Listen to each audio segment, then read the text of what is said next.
Hello எல்லோரும் எப்படி இருக்கீங்க? இன்றைக்கி ஃபஸ்ட் எடுத்தோடனே ஒரு ரெசிபியோட ஸ்டார்ட் பண்ணுறேன். என்னென்னா சோயா சங்க்ஸ் மசாலா தான் எப்படி பண்ணுறதுன்னு. அதுக்கு தேவையானதெல்லாம் ஃபஸ்ட்டு கட் பண்ணி வச்சாச்சு. ஒரு பெரிய வெங்காயம், ஒரு தக்காளி, கொஞ்சம் இஞ்சி பூண்டு பேஸ்ட்டு, அப்புறம் வந்துட்டு ஒரு 1/4 ஸ்பூன் மஞ்சத்தூள், ஒரு ஸ்பூன் மிளகாத்தூள், 2 ஸ்பூன் தனியாத்தூள், ஒரு 1/2 ஸ்பூன் கரம் மசாலா. இவ்வளோ தான். எண்ணெய் கடாயில் எண்ணெய் ஊற்றிட்டு நம்ம ஃபஸ்ட்டு டேரெக்டாகவே வெங்காயம் போட்டுடலாம். அது வதங்கின பிறகு இஞ்சி பூண்டு இடித்து வச்சுருக்கேன், அது சேர்த்துக்கிறேன். அதுக்கப்புறமேட்டு நம்ம காமிச்ச மசாலா தூள் எல்லாமே சேர்த்துக்கலாம்.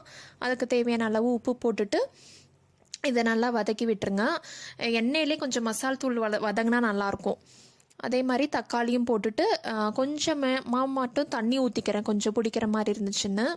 இது நல்லா தொக்கு மாதிரி நல்லா வதங்கி வரணும். நல்லா எண்ணெய்லாம் பிரிஞ்சு வர்ற வரைக்கும் இதை நல்லா வதக்கிக்கணும். அப்போ தான் நல்லா டேஸ்ட் வரும். பார்த்திங்கனாலே இப்போ தெரியும் நல்லா எண்ணெய் பிரிஞ்சு இந்த மாதிரி தொக்கு மாதிரி வந்துருச்சுன்னு சொல்லிட்டு. இந்த டைமில் வந்துட்டு சோயா சங்க்ஸ் சுடு தண்ணியில் நான் போட்டு அதை வடித்து வச்சுருந்தேன் ஒரு 2 நிமிஷம். அதை வந்துட்டு புழிஞ்சிட்டு இப்போ வந்துட்டு சேர்த்துக்கிறேன். ஏற்கனவே உப்புலாம் போட்டுட்டோம், சப்போஸ் பத்தாட்டி போட்டுக்கோங்க. இதுக்கு தேவையான அளவு தண்ணி ஊற்றிக்கணும். தண்ணி கொஞ்சம் இந்த ரெசிபிக்கு கொஞ்சம் நிறையாவே ஊற்றிக்கலாம். ஏன்னா சோயா சங்க்ஸ் நல்லா ஈஸியாக அப்சர்வ் பண்ணிவிடும் டக்குன்னு. ஸோ நான் கொஞ்சம் அதிகமாகவே ஊற்றிக்கிறேன். ஒரு 5 மினிட்ஸ்லேயே பார்த்திங்கன்னா உங்களுக்கு டக்குன்னு கொஞ்சம் அது இழுத்துரும். இது பார்த்திங்கன்னா 5 நிமிஷம் தான் ஆச்சு. நீங்கள் இந்த டைம்லேயே வேணால் கூட இறக்கிக்கலாம், உங்கள் இஷ்டம் தான். உங்களுக்கு எந்த மாதிரி கன்சிஸ்டன்சியில் வேணும்னு. நான் இன்னும் கொஞ்சம் ட்ரை பண்ணிக்கிறேன். கடைசியாக வந்துட்டு ஒரு பிஞ்ச் அளவுக்கு சர்க்கரை சேர்த்துட்டு நான் ஆஃப் பண்ணிடுறேன். எனக்கு இந்த கன்சிஸ்டன்சி சரியாக இருக்குது. இது வந்துட்டு இந்த கீ ரைஸு, புலாவு, சீரக ரைஸ் அந்த மாதிரி இதுக்கெலாம் நல்லாயிருக்கும். ட்ரை பண்ணி பாருங்கள். இது ஏற்கனவே ஒரு சிஸ்டர் கேட்டிருந்தீங்க இதோட ரெசிபி, ஸோ அதனால தான் டக்குன்னு ஷேர் பண்ணேன். பார்த்திங்கன்னா நல்லா ஜூஸியாக இருக்கும் இந்த சோயா சங்க்ஸு. ட்ரை பண்ணதில்லைன்னா கண்டிப்பாக ட்ரை பண்ணி பாருங்கள். நான் இன்றைக்கி என்ன டின்னர் செஞ்சுருக்கேன்னா புலாவ் ரைஸ் தான். புலாவ் ரைஸ்க்கு எங்களுக்கு இது ரொம்பவே பிடிக்கும். ஏற்கனவே ஒரு vlogல சொல்லியிருப்பேன். புலாவ் நான் அடிக்கடி இதோட வீடியோ காமிச்சிருக்கேன். சப்போஸ் பார்க்காட்டி நான் டிஸ்கிரிப்ஷனில் லிங்க் கொடுக்குறேன், புலாவ் எப்படி பண்ணுறதுன்னு சொல்லிட்டு. இது ஒரு குயிக்கான ஈஸி ரெசிபி தான். அதுக்கு வந்துட்டு இன்றைக்கி நான் சோயா சங்க்ஸ் மசாலா செஞ்சுருக்கேன். இதுதான் எங்களுடைய அன்றைக்கி இது டின்னர். நான் டின்னர் முடிச்சுட்டு ரித்வாவெலாம் தூங்க வச்சுட்டு உங்களுக்கு vlog கண்டினியூ பண்ணுறேன். போன vlogல வந்துட்டு சொல்லியிருந்தேன் எங்கள் வீட்டில் ஒரு ஸ்பெஷல் அக்கேஷன், அதுக்கு தான் கேக் பண்ணுறேன் அப்படின்னு சொல்லிட்டு. என்னென்னா எங்கள் அப்பாவுடைய பர்த்டே தான், அதுக்கு தான் நான் வந்துட்டு ப்ரிப்பேர் பண்ணிகிட்ருக்கேன்.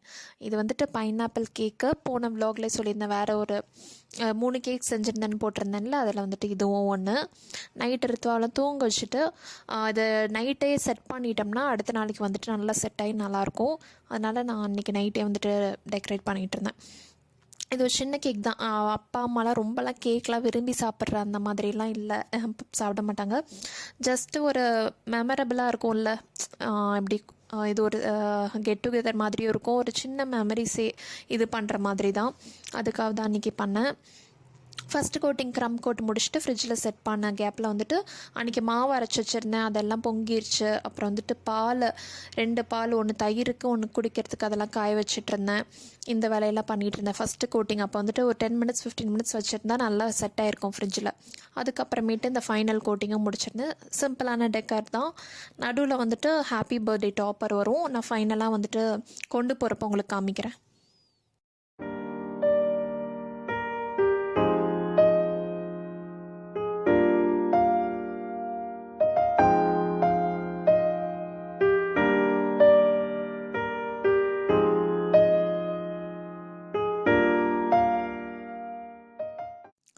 இதுதான் பார்த்திங்கன்னா ஃபைனல். ரித்வா வந்துட்டு ஐயான்னு தான் கூப்பிடுவான்.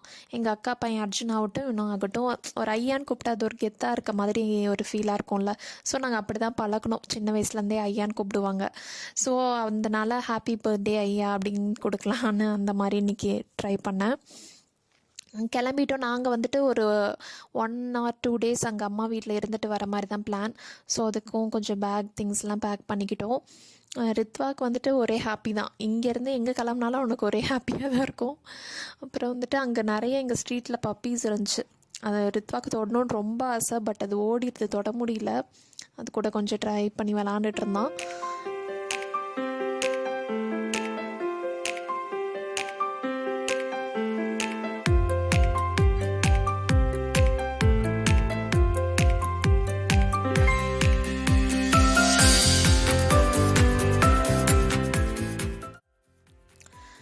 ரித்வா தான் போயிட்டு கேக் கொடுத்தான்.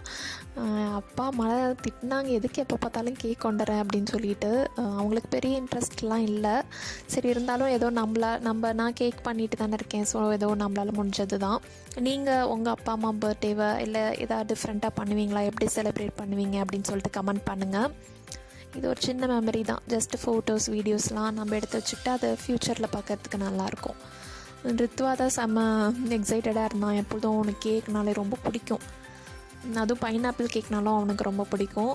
அதனால் வந்துட்டு ஃபஸ்ட்டாலாம் போய் அவன் தான் கட் பண்ணிகிட்டு இருந்தான். ஊட்டி விட சொல்கிறப்ப கூட அவன் ஊட்டி விடுற மாதிரி போயிட்டு அவனே தான் சாப்பிட்டுட்டு இருந்தான்.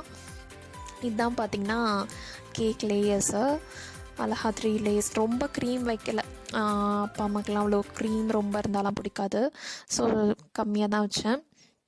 அப்புறம் டின்னர் அப்படியே சாப்பிட ஆரம்பித்தாச்சு. அன்றைக்கி வந்துட்டு இட்லி தோசை வித் அம்மா பருப்பு சாம்பார் மாதிரி செஞ்சுருந்தாங்க. அம்மா செய்கிற பருப்பு சாம்பார் என்னமோ எனக்கு நல்லா பிடிக்கும். நான் செய்கிறத விட என்னமோ அம்மா செய்கிறது நல்லா டேஸ்ட்டாக இருக்கும். பாசிப்பருப்பு அம்மா அதிகமாக போடுவாங்க. சாப்பிட்டுட்டு அப்புறம் அது தூங்க வச்சுட்டு கொஞ்சம் நேரம் கழிச்சு நானும் தூங்கியாச்சு.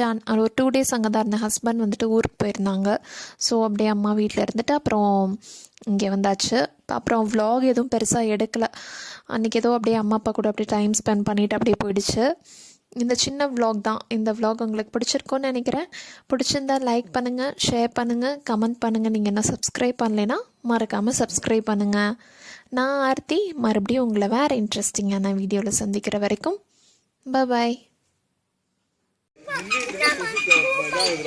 ஆமாம்